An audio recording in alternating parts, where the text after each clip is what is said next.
Hello, welcome back to Chris's Beer Reviews. How are you? Hope you're doing really well. The sun is shining, so it's time for a barbecue. I've already done a barbecue already this year, and it's time to do number 2 as the sun is out.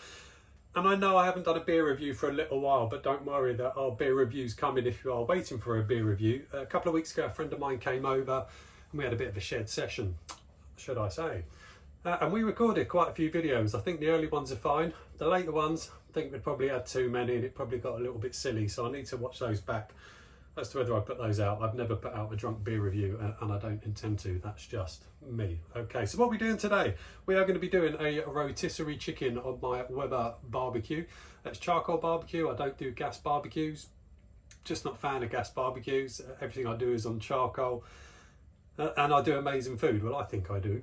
I do all sorts on my Weber barbecue. And this is one of my favourites, is doing a rotisserie chicken. So I have got a rotisserie machine that goes on the Weber barbecue, and that is what we're going to do today. So I'm going to prep the chicken, show you how I do that, try and get the skewer on that goes on the rotisserie machine, and we see how it goes. Let's have a slurp a bit. I am drinking a Mad Squirrel Baked Alaska Oat Cream IPA, which me and my friend did review. I'm not overly keen on it.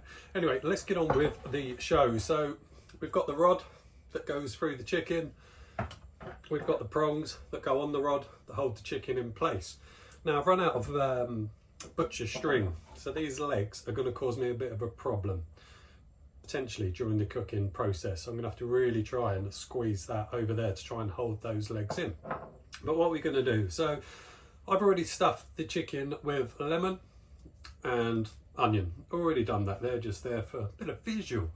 I don't know how people manage to do videos with food. It took me ages to set the camera up, so I'm completely in it. The food's completely in it. It took me ages to do. And in here we have a blend of spices and herbs that I've made up. I make my own rubs. I have done for a very long time. I can't remember what I put in here. I've left a list in the kitchen of what's in this that I make up. Onion salt, garlic salt or garlic powder and onion powder, smoked paprika, smoked sea salt, cayenne pepper, chili powder, a few herbs, lemon zest. I think off the top of my head, that's everything that's in there. And I'm not sure I've made enough to cover this chicken, but anyway, let's get on with it. We're waffling away. So I'm going to use rapeseed oil on top of this chicken. Prefer rapeseed oil over olive oil. It heats at a better temperature than olive oil. So rub all that over the chicken, all the way over. Try not to use this hand at the moment because I might need that for the rub. So flip her over, already covered slightly on the bottom. Give it a good rub. Rub your meat. Oh, lost the onion. Just push that back inside it. Right, I'm just going to give this hand a wipe on this towel. This is a clean towel and it's going to go straight in the wash after this. There won't be any cross-contamination, etc. I always have a cloth to wipe my hands on, and that goes straight in the wash afterwards. So let's start sprinkling some of this rub over the top. Just chuck it on. Chuck it on quite generously. Let's get the wings. Yeah, I've made plenty actually. I didn't think I had. We could do an open up back end. And then just rub it in. Again, rub your meat. Get it completely covered. And because it's going on a rotisserie, it's going to be turning. So we need to make sure we completely cover the back end as well, because it's going to be turning on a rotisserie. So flip her over again. Cover in all that lovely rub. You can buy your own rubs, of course you can. Some of them are pretty good these days as well. But I just like making my own. It just seems a little bit more rewarding when you make your own. But like I say, there's certainly some good rubs out there that you can buy that work just as well. So there you go. She is now absolutely covered in that rub. There's still more on the thing. Well, I'm gonna have to wipe my hands again. Like I say, this will go straight in the wash. You need it, or you can wear rubber gloves, latex gloves or whatever, or the ones without powder on them. You don't want that powdery stuff that you can get on some latex gloves going in your chicken. Right, so now really we need to do the important part, which is get the rotisserie rod through there, but we need to put on, and this would be adjusted because I'm going to need to adjust it once I put it on the barbecue. So I'm going to have to stand up, which means I might go out of shot a little bit. I'm going to have to move the stool. Let's move that out of the way. And we're going to pop that through there, give it a shove, minding the veg and fruit that's inside it. Like I say, this probably will get adjusted because I've got to make sure it's in the middle when it hits the barbecue, but we can get it in there for now. Push that right in. And then underneath there's a little nut where we can tighten that in. He says. There we go. Let's tighten that, but it probably will get adjusted. So let's put the other one on. Let's put that nut up the top this time so it's not underneath. And then really, if I need to hold these up, because these are probably going to fall down during cooking because I haven't got any butcher's, what's the word, thread, whatever it is, string. So let's just shove that in there. Let's try and tuck those in. See, that one doesn't want to tuck, which means it will probably dangle during cooking, but it's not a big drama. Shove it in there. There we go. We got it in there. That's good. Let's push that nice and tight. Tighten that up.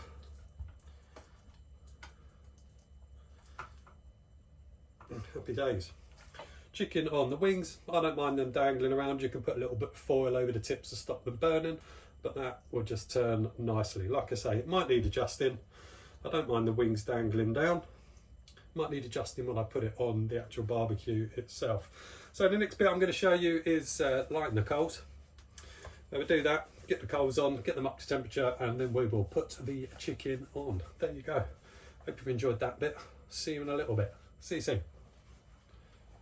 Hello, welcome back. So there you can see the charcoals are in the chimney starter. I use that for all my barbecue lighting, a chimney starter.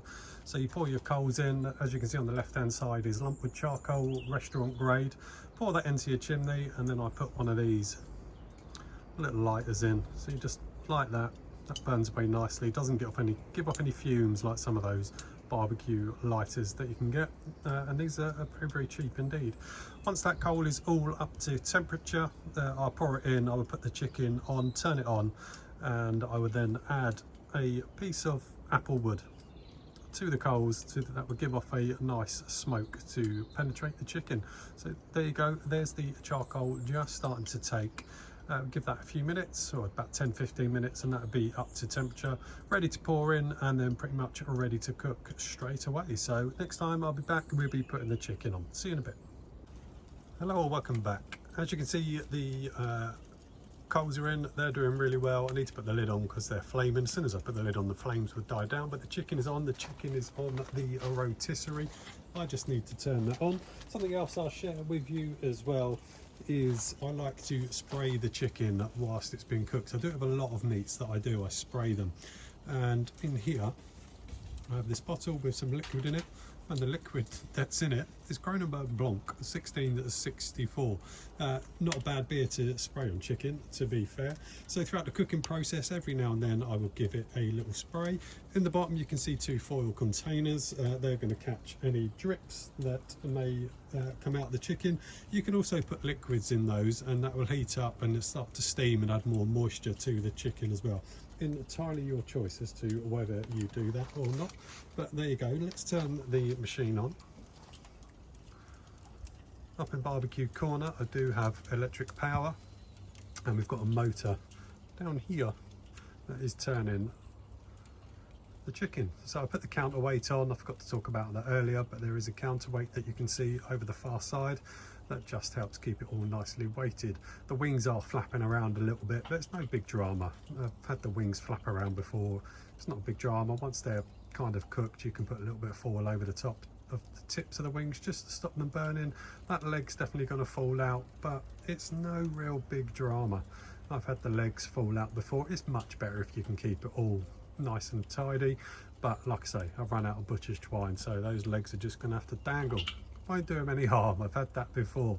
Don't worry about it. All is good. I'm sure people will comment that they should be tied up, but I've had it happen before and all is good. So there you go. So that's nicely turning away. I'm going to pop on this piece of apple wood. I'm going to chuck that on the coals and that will nicely smoke away. And we'll come back in a bit, give it a spray, have a look at it, see if anything needs adjusting, but should all be good. Let's pop that in there and I'll see you in a bit. Let's put the lid on.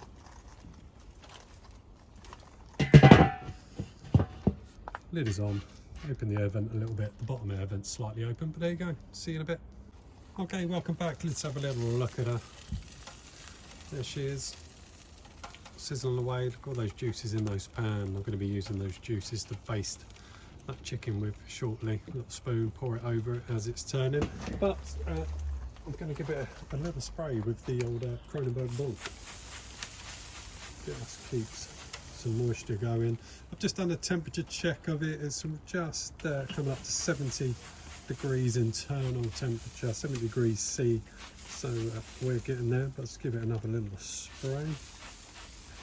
Crisps it, adds moisture. Fantastic.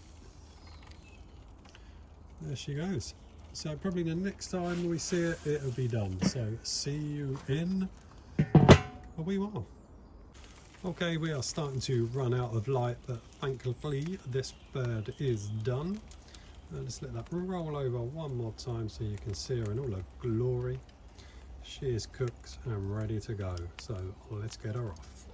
Hello, welcome back to Chris's Beer Reviews. The chicken's done. You've seen it from start to finish. We started in here, we went to the barbecue, we rotisseried it, and we're going to have a look at the finished article. So I'm just going to lift that up slightly, but not too much because there's some lovely juices.